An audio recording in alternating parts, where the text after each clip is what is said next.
Bueno, muy buenas tardes desde Ginebra, buenos días América Latina, es un gusto de nuevo estar con ustedes.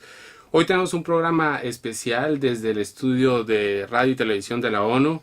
Nos acompañan en 3 puntos a Berta Zúñiga Cáceres, que es la coordinadora del Consejo de Organizaciones Campesinas e Indígenas de Honduras, COPIN, y a Miguel Ángel Urbina, del Grupo Asesor Internacional de Personas Expertas, GAIPE. Y Gabriela, realmente es un honor para nosotros estar acompañados por ambas personas hoy sobre un tema que nos preocupa y que le hemos dado seguimiento, digamos. Ese es el tema de la impunidad en América Latina y este es un caso relacionado con la impunidad. Claro. Bueno, buenas tardes a todos ustedes. Buenas tardes. También gracias a François Zubiguer por la producción. Y sí, es un tema importantísimo el de la impunidad y sobre todo la ola de asesinatos a defensores de derechos humanos que hay en América Latina y sobre todo este caso emblemático que ha sido el asesinato de Berta Cáceres. Berta, te introduje como coordinadora del COPIN, pero todo el mundo te introduce también como la hija de Berta Cáceres, una defensora de derechos humanos que lamentablemente fue asesinada hace un poco más de 2 años. Y quería empezar preguntándote si haces en retrospectiva, ¿cómo ves tú de aquí hacia atrás el tiempo, tu vida cambió radicalmente y cómo ha sido desde entonces para acá, sobre todo la lucha por la justicia y por esclarecer la verdad en torno al asesinato de tu madre?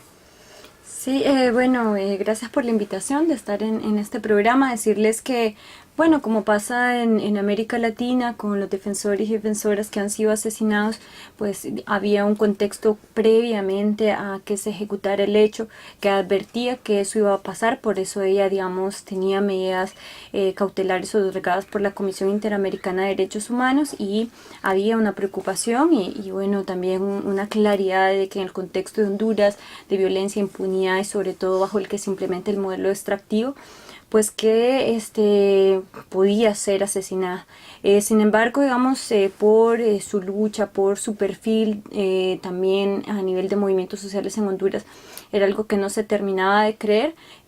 Con su asesinato, pues nosotros comenzamos una lucha en muchos aspectos, pero entre ellos era tratar de contrarrestar las hipótesis que sí creíamos que se iban a manejar con respecto al asesinato y que no tenían que ver con su lucha.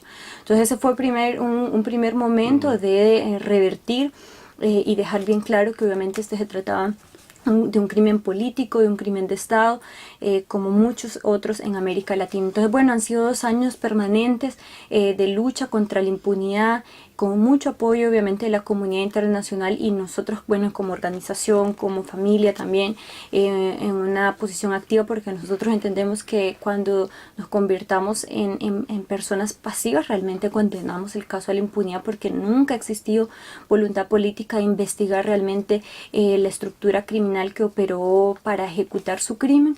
Entonces, que ese era es un primer objetivo. Y bueno, lo que siempre decimos con los abogados, con Miguel, con la gente del COPIN, es que queremos finalmente que este caso contribuya no solo a la justicia en el caso como tal, sino que modifique las cuestiones estructurales y sustanciosas que en Honduras permiten los asesinatos, de ser, bueno, de los países que compite penosamente por graves violaciones a derechos humanos, por muertes violentas, por asesinatos de mujeres.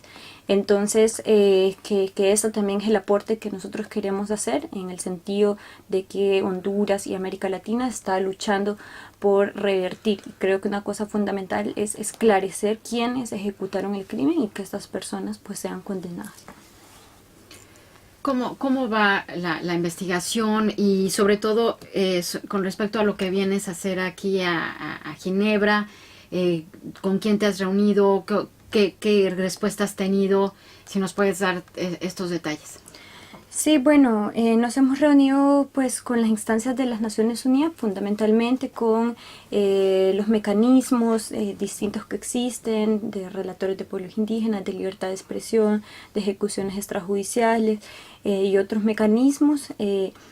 También con las misiones de los países que quieren como, bueno, para decirles que tiene que seguir existiendo una presión internacional ya que es que ha permitido que haya una veeduría sobre el caso, que ha presionado para que hoy haya unos mínimos resultados, pero que esa presión, digamos, no debe de caer. Y bueno, a nosotros igual nos impresiona que a 2 años de un crimen, o sea que de todas maneras, tantos que hay, tristemente pues no haya cesado, digamos, la presión, sobre todo de muchas comunidades, pueblos organizados que han hecho tantas cosas para contribuir a la memoria, a la verdad. Entonces que eso se siga manteniendo para que este caso que ha sido emblemático no quede en la impunidad, y eso ponga un alto a todas las muertes que en impunidad se ejecutan en Honduras. Miguel Ángel, en noviembre del año pasado sacaron un estudio sobre el plan a través del cual se asesinó a Berta Cáceres. ¿Qué nos puedes decir de este estudio y cuáles, digamos, en breves palabras, son las conclusiones, los hallazgos más importantes? Bien, el grupo estuvo conformado por 5 personas. Nosotros analizamos básicamente las actuaciones procesales, la investigación que llevaba el Ministerio Público. Uno de los grandes desafíos que tuvimos es que el Ministerio Público hasta hoy no ha entregado toda la documentación que tiene, toda la evidencia que ha recopilado. Y esto limita tanto los derechos de las víctimas como los derechos de los procesados. Tú hablabas al principio de impunidad. Honduras se está moviendo hoy entre la impunidad y la arbitrariedad. El estudio que nosotros, o las conclusiones a las cuales nosotros arribamos, es que una de las personas procesadas en el caso de Berta Cáceres no tiene ninguna responsabilidad en su muerte. Y esto nos preocupa porque claro, estarían condenando a un inocente, ¿no? Claro. Y se ha puesto en evidencia en los estrados judiciales, y a pesar de ello, pues la persona sigue presa, hay una defensa complaciente y la jueza envió a juicio a esta persona. Por el otro lado, lo que refleja el informe es que hay una alianza muy fuerte en Honduras entre el sistema financiero internacional, las empresas y el gobierno.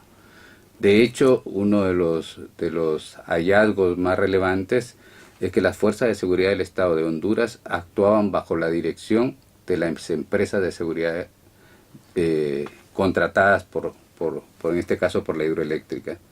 En las empresas de seguridad privada le daban entrenamiento a las fuerzas de seguridad pública, pedían que les pusieran a disposición a miembros del ejército y miembros de la policía, y quienes dirigían los operativos de seguridad eran los miembros de la empresa de seguridad privada. Y esto pues atenta contra el monopolio que cualquier Estado debe tener sobre el uso de la fuerza.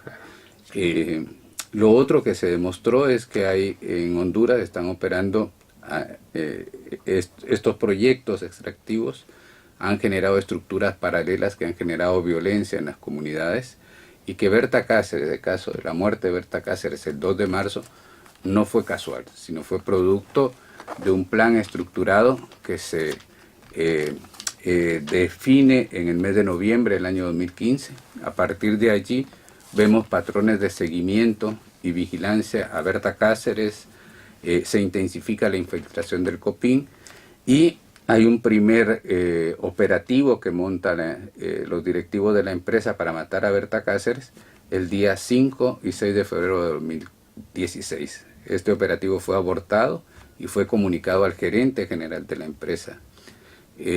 Lo interesante de esto es que lo que muchos especulan respecto de lo que sucede en los proyectos extractivos, en el caso de Berta Cáceres está documentado cómo opera esta alianza, empresa de seguridad, sistema financiero y gobierno para violar los derechos humanos. Y mucho se habla del patrón, digamos, que existen no solo en Honduras, sino en otros países mismos, en Guatemala, en la implantación de los megaproyectos, como se conoce, o la estrategia de penetración en las comunidades, empezar a generar conflicto. Bueno, si eso no impide, digamos, o sí, ponen en marcha más acciones, siempre las empresas coludidas con el Estado, tal como se ha visto en otros casos. Berta, tú decías que la lucha por este caso, por el esclarecimiento de la verdad en el caso de tu mamá, no solo es importante para Honduras, sino para la región también. Y yo añadiría que este caso es muy importante para Naciones Unidas, para el sistema de derechos humanos de Naciones Unidas, porque tal como tú lo dijiste, Berta era objeto de medidas, mismo del Exacto. sistema interamericano, como del sistema universal de la ONU. ¿Qué está pasando con estas medidas y qué, digamos, a partir de toda esta experiencia, qué deberíamos hacer para fortalecer esas medidas que al parecer no son suficientes? Sí. Toda la protección que los órganos internacionales pueden dar por el momento no es suficiente para evitar una muerte como la de Berta. Bueno, yo creo que decíamos que realmente, por lo menos en Honduras, los mecanismos de protección a defensores y defensoras de derechos humanos han fracasado en cierto sentido en demostrar Claro. que no hay método eficiente, ni todas las cámaras de seguridad, ni estos tipos de medidas más físicas realmente van a poder solucionar. Nosotros le apostamos a que justamente condenar a estas personas evite que se repiten los crímenes, porque algo fundamental es la no repetición de estas muertes, de estos asesinatos. Entonces, que en ese sentido también va nuestra apuesta de definir todos los niveles de participación para que no queden en el silencio esas posiciones que incluso ella dejó muy bien denunciadas y claro el camino de cuáles eran todos los actores que formaban parte del conflicto y que estaban atacando a la comunidad, que la estaban atacando a ella. Entonces yo creo que esa es una cuestión fundamental. Obviamente creo que también desde las comunidades indígenas se está luchando por el respeto a la consulta previa, libre e informada, que es como básico, porque es que si no se respeta la consulta previa, es dar vía libre a estos proyectos que siempre es por vía de la violencia que están intentando imponerse, y que finalmente este asesinato es de demostrar eso. Si esa consulta previa se hubiese hecho, si se hubiese respetado la voluntad de las comunidades, pues no habríamos llegado a esa situación. Pero es lo que decía, es el patrón de Honduras, de América Latina, de muchos países, claro.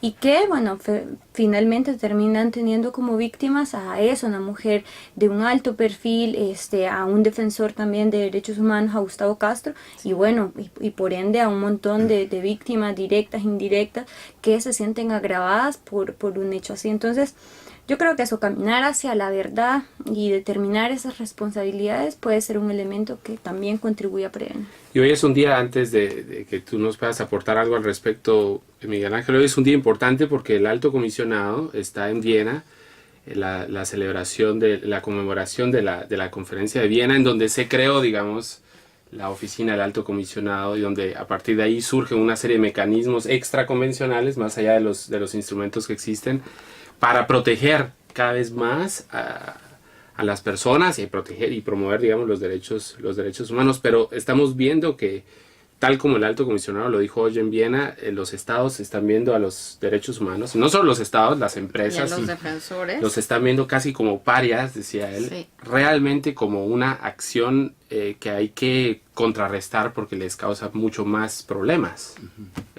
¿Cómo lo ves tú, Miguel Ángel? Yo creo que hay que replantearse varias cosas. Uno, replantearse el tema de mecanismos de protección. O sea, me parece que si mantenemos los mecanismos de protección es porque hay un riesgo, ¿no? Claro. O sea, yo creo que hay que abordar las causas que están generando los niveles de violencia al cual se están siendo sometidos las defensoras y defensores de derechos humanos, los pueblos indígenas. Y lo otro, hay que replantearse el tema de desarrollo. Una empresa extractiva en América Latina, y esto el sistema financiero internacional lo ha documentado, tiene capacidad de recuperar el capital invertido en 6 años. Según datos en Honduras, la empresa DESA iba a recuperar el capital en 2 años y tenía una concesión de 50 años. Entonces, si tú recuperas el capital invertido en 2 años y tienes 50 años de ganancia neta, obviamente gastos de mantenimiento, pero sería ganancia neta, entonces obviamente esto ha generado los niveles de violencia que estamos viviendo hoy en día. O sea, es un sistema extractivo leonino totalmente. Entonces, yo creo que hay que replantearse esto. Por otro lado, creo que el sistema financiero internacional está promoviendo estos proyectos y no está advirtiendo que los gobiernos en América Latina cada vez son menos legítimos. O sea, hay una crisis de gobernabilidad desde México hasta la Patagonia. Y entonces el tema no es un problema, el problema no es de ideológico, porque tú vas a encontrar los mismos problemas de resistencia en Bolivia, los vas a encontrar en Perú, los vas a encontrar en México, los vas a encontrar en Venezuela, en Guatemala. No es un problema ideológico, es un problema de cómo se está replanteando el modelo de inversiones. Y en esto algo que el sistema financiero también tiene que darse cuenta es que no solo están en juego los derechos humanos, sino también están en juego las inversiones. O sea, si estos proyectos se paran, son pérdidas para el sistema financiero. Claro. Entonces, como ha ocurrido, ¿no? Algunos proyectos se han truncado, digamos, por algunas acciones. Pero lo que pasa, o sea, lo que se ve es que los estados se están aliando a las empresas en lugar de aliarse a su población y proteger a su pueblo. O sea, lo que están haciendo los estados es esta alianza entre sistema financiero, empresa, gobierno, y la gente queda desprotegida. ¿Qué más puede hacer la comisión? O sea, en estos mecanismos de protección, ¿qué más se puede hacer? yo creo que lo primero es ir generando estándares cada vez más estrictos respecto, por ejemplo, del tema de consulta. Acá algo que ha sido sorprendente han sido las posiciones de OIT respecto al convenio 169, que son inexplicables. Si tú lees el convenio en español, la consulta es obligatoria, es imperativo. Los expertos de OIT que han aparecido en los últimos 5 años han relativizado el artículo 6 del convenio 169. Por otro lado, yo creo que hay un tema también que no se ha replanteado, que es el sostener gobiernos ilegítimos. O sea, en América Latina, en base a la estabilidad, en la gobernabilidad, hemos mantenido gobiernos ilegítimos, como en Guatemala. Tú tienes en Honduras hoy un gobierno que asumió o que repitió, digamos, en la asunción de la dirección del país, que fue legitimado por la comunidad internacional, un producto, diríamos, con unas elecciones bastante cuestionadas, ¿no? O sea, la misma Unión Europea cuestionó el proceso electoral, la OEA cuestionó el proceso electoral, y no obstante, eso, digamos, los gobiernos subsisten. Entonces, tener alianza con gobiernos cuestionados de legitimidad y tener empresas en donde el sistema de corrupción es tan descarado, entonces vas a tener estos resultados. Yo creo que el problema está en que hemos mantenido gobiernos ilegítimos en el poder, y por el otro lado no se ha puesto atención a la corrupción que ha generado estos modelos de desarrollo, o los modelos que han llamado de desarrollo. Hasta hoy ningún proyecto extractivo ni de explotación de recursos naturales podemos decir que no esté manchado de actos de corrupción. O sea, en el caso de Guatemala, por ejemplo, la forma TCQ, CICIG dijo, bueno, miren, tenemos documentado que a la vicepresidenta le dieron $30 millones. Sin embargo, la empresa sigue funcionando, sigue explotando el puerto, ¿no? Claro. Entonces, en la medida en que esos estándares sigan siendo relajados, no va a haber ningún cambio y la violencia se va a intensificar. Por eso es que también en el caso de Berta se está planteando una demanda ahora al banco holandés en Holanda, ya, por ser parte de la para deducir inversión. niveles de responsabilidad del banco. Bueno, porque también esa es otra pregunta. Que estás tú en peligro, porque tú te has vuelto ahora también una defensora con esta causa con la que estás. ¿Estás en peligro tú? Bueno, yo creo que la violencia es tan generalizada y los ataques insisten que, bueno, yo creo que muy pocas personas serán de las que hacemos este trabajo que puedan decir que no. Yo creo que sí. Y obviamente expuestas a esa misma, no solo a la estructura de la empresa que sigue vigente, que sigue intacta, sino también obviamente a todo el poder del dinero, pues finalmente pagan a empresas de comunicación, entonces someter nuevamente a esa exposición, vivir lo que decimos la revictimización, porque el Estado igual nos sigue maltratando. Pues yo creo que de la figura de Berta Cáceres a nivel internacional hay un gran reconocimiento, pero en Honduras no es lo mismo. Incluso su misma figura de una persona igual asesinada, reconocida internacionalmente, quiere seguirse criminalizando y cuestionándose su batalla firme, digamos, certera contra los proyectos extractivos. Entonces, yo creo que es lamentable, pero es la verdad de Honduras. Y bueno, creo que quienes nos acompañan, de los abogados que en Honduras hacen también el acompañamiento a todas las causas judiciales que se han abierto por este asesinato. Entonces, bueno, es triste. Y esperamos que este caso y los hallazgos que han encontrado a partir de estos estudios también aporte a la discusión en Naciones Unidas. Como ustedes saben, hay dos procesos paralelos que se discuten. Por un lado es cómo seguir avanzando en la implementación de los principios rectores sobre empresas y derechos humanos, que digamos es un mecanismo un poco menos incisivo, y por el otro un proceso que inició hace un par de años, que es la discusión sobre un tratado internacional que rija, digamos, estrictamente la actuación de las empresas en este campo. Les agradecemos sobremanera su visita al estudio de la ONU. Muchas gracias, Berta, muchas gracias, Miguel Ángel, y les deseamos muchísimo éxito y mucha fuerza en la búsqueda de la verdad por este caso. Gabriela. Sí, bueno, pues buena suerte y esperamos exactamente lo mismo, que se resuelva este caso. Es un día importante para Honduras también. Aquí en el sistema de Naciones Unidas están revisándolo el Comité de Desaparición Forzada. Vamos a estar pendientes también. Y bueno, los expertos ya han hecho varias preguntas a la delegación hondureña. Y bueno, vamos a estar pendientes aquí, les vamos a informar. Y pues... Y hasta la próxima edición de Tres Puntos. Desde Ginebra. Fue un gusto haber estado con ustedes y hasta la próxima. Gracias.